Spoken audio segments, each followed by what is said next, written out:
In this week's WTF headlines, a minimum security jail in New Orleans just turned into the set of a budget Mission Impossible reboot, except the only thing impossible here was how stupid easy it was to leave. Meanwhile, the Beanie Baby billionaire Ty Warner, yes, that reclusive plush toy goblin, just had his Montecito home invaded by a raving lunatic who put one of his elderly staff members into a coma. And in a super rare moment of relevance, King Charles decided to drag Donald Trump in the most British way possible. Here's a sentence from our first story today that you never want to hear outside of a Nicolas Cage movie. 10 inmates escaped a jail in New Orleans from a hole that they made behind a toilet, but those 10 inmates weren't CVS shoplifters. This group of men are like Grand Theft Auto on steroids. Most of them were already in there on charges for things like homicide, kidnapping, and a lot of other serious crimes that I know I'll definitely get flagged if I say them, so I won't. Yet somehow they managed to just walk out of what's been generously called a minimum security facility. I'm going to use security very, very loosely in this sense because the New Orleans justice system was just completely outsmarted by a couple of dudes with a screwdriver and a collective willpower to satisfy their boudin craving. Just listen to this. These guys escaped in the middle of the night, while the technician on duty decided to take a very, very, very long lunch break.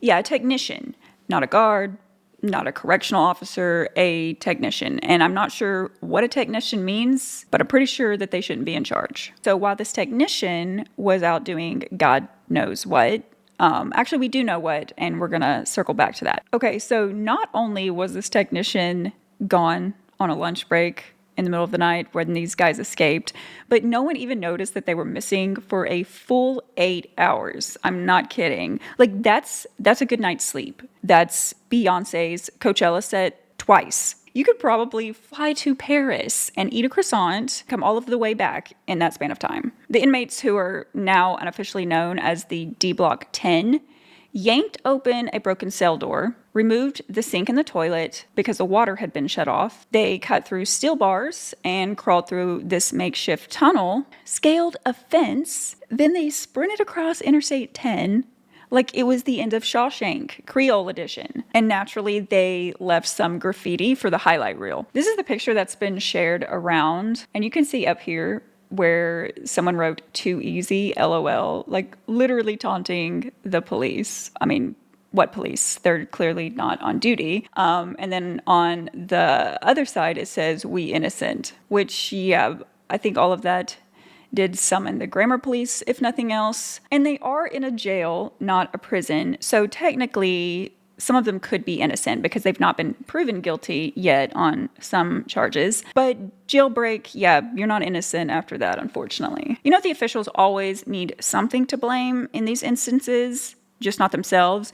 So they're blaming things like defective locks, outdated surveillance and security systems, and being so short-staffed that a 1,400-bed facility was being run at a 60% capacity. So yeah, this jail, if we can still call it that, is a known disaster. Over a third of their security system doesn't even work. And the sheriff said she has been begging for $13 million for just basic improvements for a long time, which she clearly hasn't got. The surveillance at the jail may be trash, but it works perfectly fine in the French Quarter in New Orleans because just a couple days after the jailbreak, several of the inmates were spotted on camera casually strolling the French Quarter, smiling in fresh clothes and just having a really good time. So I think it's pretty safe to say that they definitely had some help from the inside. At least 13 people so far have been arrested in helping these inmates escape. That includes a maintenance worker who shut off the water main line, which sounds a lot like a technician, in my opinion. 2 women were apparently playing Uber, Lyft, and taxi cab for the night, and at least one other guy who probably thought this was going to blow up on TikTok. 2 of the 10 escapees are still on the run, but the good news is the FBI, ATF, and Crime Stoppers are now all boots on the ground, and they're offering a $20,000 reward for each of the guys still missing. So I guess it's not really Mission Impossible.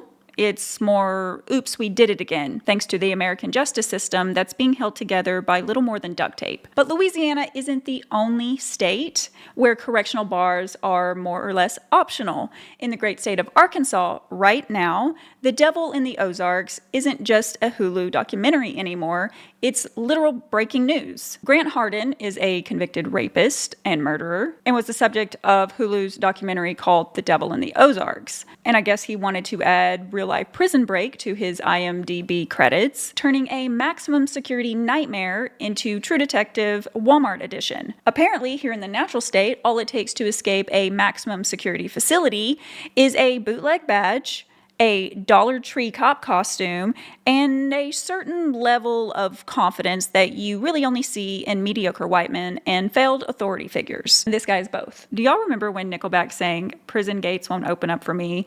I swear Grant Hardin had to have heard that and said, "Could not be me," because he waltzed right out of the prison gates like he had a dinner reservation at 7. And he's still on the run. But we can all rest easy because local law enforcement promises us that they are on it, like they were the first time. The Deep Fried South might have served up 2 prison breaks in less than 2 weeks, but it's kind of to be expected when you elect a literal felon as your president and turn the entire nation into the United States of debauchery. On the bright side, the All-American Rejects, our patron saints of teenage angst and Van's Warped Tour dreams, just flipped a middle finger to greed, told Live Nation to choke, and decided to bring back chaos to where it truly belongs. Your backyard. In protest of things like bloated ticket prices and soulless venues, they're crowdsourcing locations on TikTok, showing up to play shows in people's backyards, in bowling alleys, living rooms, and let's be honest, probably a few abandoned Denny's. They say they're trying to recapture the pure, driven spirit of why we started, which is honestly really wholesome and exactly what you would hear from the band that made crying in a Hollister hoodie feel like the essence of pubescent personality. So if you hear a faint echo of swing swing coming from behind your neighbor's garage this summer, don't call the cops. Grab a cheap beer and go relive your teenage grunge days. Only this time you'll have better lighting and stiffer knees. Ty Warner is the Beanie Baby billionaire.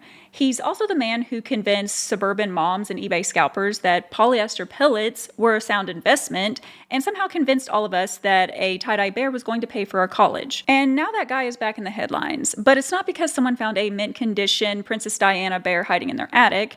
It's because someone broke into his Montecito home and put one of his staff members into a coma. Not exactly what you would expect to see in a neighborhood that Oprah, Ellen, Harry, and Meghan also live in. But hey, it's 2025. The line between delusion and entitlement is thinner than Ty's infamous eyebrows. Last week, 43-year-old Russell Maxwell Fay broke into Ty Warner's home and declared that he was the rightful owner. Seriously, come on. We know that line only works for colonizers and Katy Perry. Oh, and if you're wondering if Fay knew it was Ty Warner's home when he broke into it, he actually didn't. He had no idea whose home it was. He just stormed in and declared squatters' rights with the enthusiasm of a cracked-out Monopoly player. Allegedly, he ordered everyone outside like he was directing an episode on HGTV, then viciously beat a member of Warner's particularly vulnerable staff, which left her with a traumatic brain injury and put her in a coma. Responding officers actually thought they were going to walk into a hostage situation,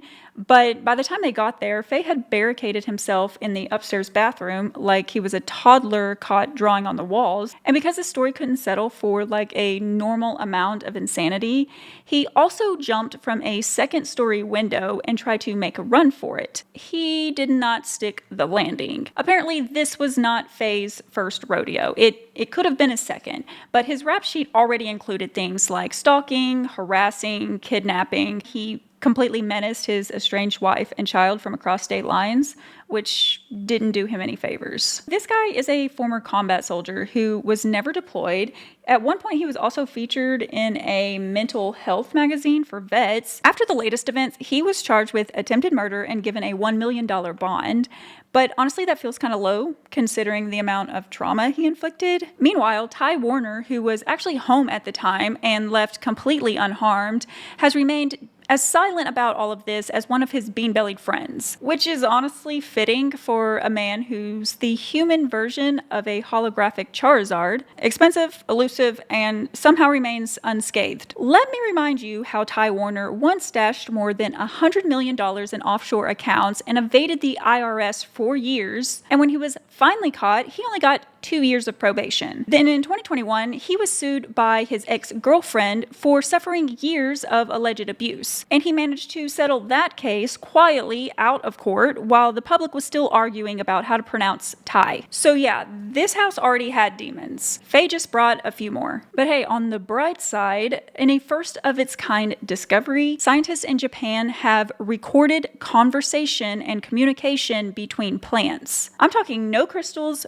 no mushrooms, just hard science catching them in the act for the first time. Sounds a little dirtier than it was intended to. It turns out that when plants are under attack from things like pests or drought or humans, they send chemical messages through the air to warn the other plants. I like to think of it as botanical broadcasting or Mother Earth's Morse code. Now, maybe it's just me, but the idea that plants are out here forming underground resistance networks is oddly comforting. So yeah, if you've been screaming into the void lately, maybe just try talking to your houseplant. And to round out this week's parade of power plays, guess who just got roasted by the King of England? King Charles addressed the Canadian Parliament and delivered what was the equivalent of a royal subtweet that was directly aimed at Donald Trump. The occasion was for what's called a speech from the throne, which, if you're not living under one, is how the king opens a new session of Parliament in Canada. Yes, Canada still technically has a king, and no, it's not just a formality anymore. So in this speech, Charles praised Canada's strength and their independence and unique identity,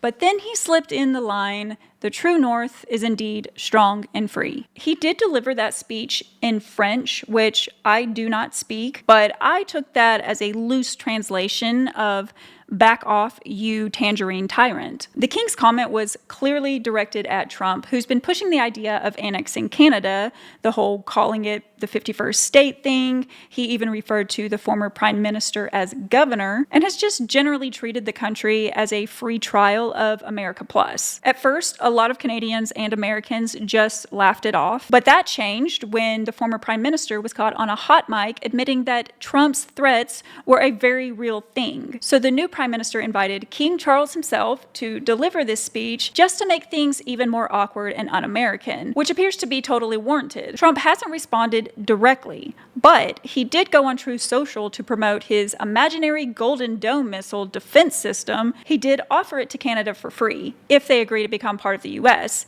Otherwise, they're going to have to shell out $61 billion.